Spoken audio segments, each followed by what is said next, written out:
your forecast first. Sponsored by Matex Heating, Cooling, and Plumbing. Well, it is a very muggy night across central Illinois. Let's look at the temperature. It's still 81 in Springfield and Watsika. You've got 80 in Pontiac, 80 in Decatur, and one of the cooler spots, Champaign, 77 degrees. Thunderstorms. They're well to the north and west, but this is the system that's going to get a little bit closer and maybe throw a little bit of rain in our direction for tomorrow. But it's going to be another warm day with temperatures for the kids at the bus stop in the 70s to start out. We're going to be back in those mid-80s again with the clouds increasing. We'll talk more about the chances for rain for tomorrow night and Thursday when we come back. WCIA 3 News starts right now. Now from WCIA 3 News. We're so excited to be part of the Danville. It's an announcement years in the making. Who will be in charge of Danville's casino? Recreational marijuana won't be sold in Decatur. What the city's neighbors have to say about their plans. He got orders to go from there, and it was because of his small engine skills. Veterans often come in two-person teams, those in the military and those at home. Tonight, we hear from two spouses of service members. You're watching your local news leader. This is WCIA 3 News at 10. This is completely not what I expected.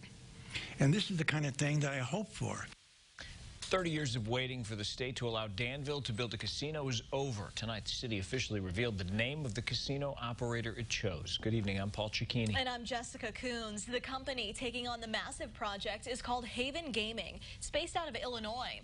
The company is partnering with Ciela Gaming from Nevada for the $250 million plan. The casino will be built on 42 acres of land southeast of the intersection at I-74 and Lynch Road. WCIA 3's Jennifer Jensen is with us. So Jennifer, this huge project includes more than just the casino itself. Jessica, the operator, plans to build a resort-style hotel with a rooftop spa, convention center, and entertainment venue. The company said they want it to also be a family-friendly place that everyone can enjoy. This is completely not what I expected. And this is the kind of thing that I hoped for.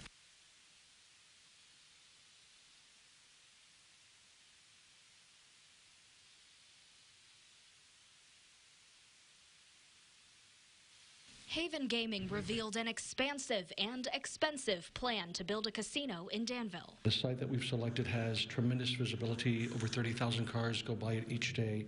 It has tremendous accessibility. So we came to Danville very, very excited. We've done our homework. The casino will be about 125,000 square feet with up to 2,000 slot machines plus gaming tables and a sports book. Next door to it will be a 300-room hotel. Construction of the permanent casino structure will begin 18 months after license application approval from the Illinois State Gaming Board and will take at least 2 years to complete. In the meantime, the company plans to build a temporary 20,000 square foot casino with 500 slot machines and 40 gaming tables to get the business up and running. We're so excited to be part of the Danville fabric. We love this community. It is the idyllic Midwestern town.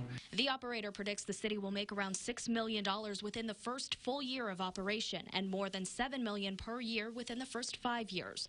As part of striking a deal, Haven Gaming signed a host community agreement with the city. The company pledged $1 million to expand the Boys and Girls Club building, $1 million for upgrades to city buildings, and $1 million to develop the riverfront. They'll also be giving $200,000 every year split up between public safety, Vermilion Advantage, DAC, student scholarships, and the Fisher Theater. The company has already prepared the paperwork and finances to submit to the Illinois State Gaming Board. That must be submitted by October 28th. They're not sure how soon the state will approve or deny that. In the control room, I'm Jennifer Jensen, WCIA 3, your local news leader. It's been a long time coming. All right, Jennifer, thank you so much. Now, the company committed to hire 75% of its employees from Vermilion County. If the company does not follow through with the full plan to continuously operate the casino, they'll face a daily penalty of $20,000. That fine also applies if they fail to open within the guaranteed time frame, weather permitting. We have a follow-up on the bus crash that killed 2 people last week. State officials are working to make the intersection where it happened safer. It was south of Sullivan at 800 North and Route 32. 56-year-old Lori Samples and 5-year-old Tyson Mendoza died in that crash. We told you yesterday, IDOT reports show since 2008, there have been 29 crashes at that intersection. Senator Chapin Rose says the Secretary of Transportation has agreed to a full traffic analysis there. Engineers and federal highway officials will look at what can be done to improve safety. That could happen in a few weeks. Some people think a four-way stop, light, or other warning system would help. New at 10, a Mount Zion woman got the call she was waiting for after her car was stolen this weekend. Police called and told Cassidy Schultz they found her car in Springfield and detained a minor in connection with stealing it. Cassidy Schultz had her 1-year-old daughter's birthday presents inside the car when it was taken. This was a part of a string of burglaries that happened overnight between Sunday and Monday. We have another follow-up for you. We told you last night Decatur City Council went in the opposite direction of other cities in central Illinois when it comes to marijuana policy. They voted to opt out of allowing sales of recreational marijuana. So we wanted to know, would neighboring towns do the same? WCIA 3's Emily Braun is with us. So Emily, you talked to a couple of village leaders. What did they tell you? Jessica, after Decatur and Forsyth chose to opt out of the program, I reached out to the Argenta, Mount Zion, Warrensburg, Maroa, and Oriana mayors. First, I heard back from Maroa. The mayor there told me they're going to bring the matter before the community in November.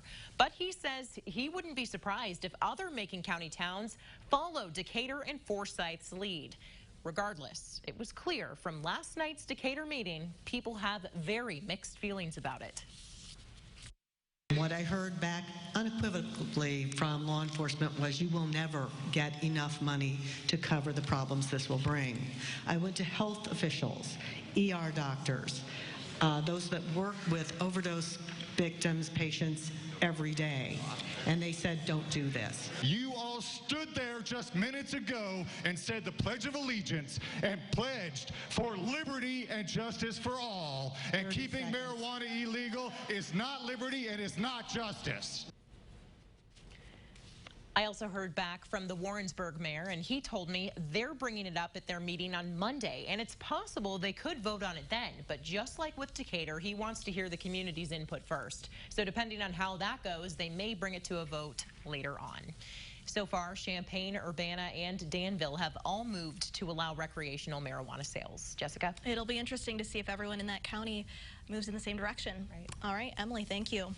As of today, all VA healthcare facilities are smoke-free. That includes the VA in Danville. This rule applies to patients, visitors, volunteers, and employees. In the past, the VA allowed smoking in designated areas. This new law does not apply to the 2 veteran apartment complexes the Danville VA helps operate. You often hear about veterans and their service, but what about their spouses that stand with them? 2 of them have stories that you're going to want to hear. Plus, pension costs are a familiar problem, but some mayors say they have a plan to save money, while one group says it won't work as well as they think. Plus, he plays for Champaign, but that's not where his roots are. It'll be a homecoming for him on Friday.